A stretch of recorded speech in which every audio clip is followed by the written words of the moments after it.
नमस्कार मंडळी, कोकणकर नम्रता ब्लॉग या चॅनेलमध्ये तुमच्या सर्वांचं स्वागत करते।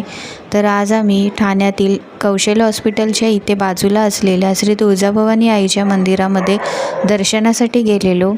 हे मंदिर आहे ना खूप जुनं आहे। आत्ताच म्हणजे मला वाटतं 1 ते 2 वर्ष झाले असतील या मंदिराचं रिनोव्हेशन झालं आहे।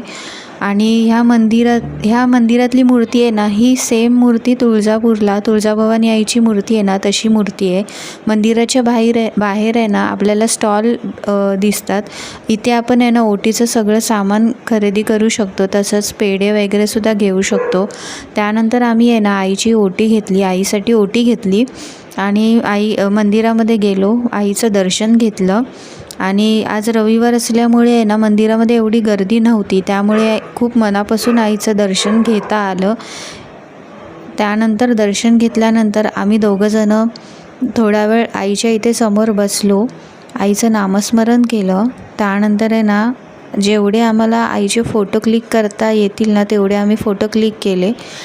आणि खरंच इथे आल्यानंतर आहे ना असं वाटतं की आपण जसं काही तुळजापूरलाच आलेलो आहे, कारण मंदिरातली मूर्ती ना ही सेम तुळजाभवानी आईच्या मूर्तीसारखीच आहे। आणि इथलं वातावरण आहे ना खरंच खूप प्रसन्न आहे, खूप शांत वाटतं इथे आल्यानंतर।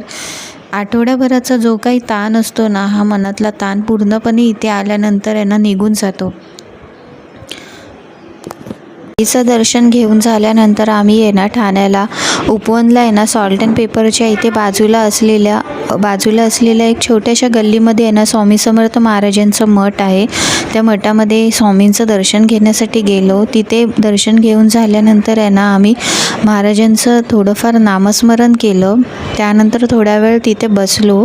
खरंच खूप इथे आल्यानंतर आहे ना प्रसन्न वाटत होतं।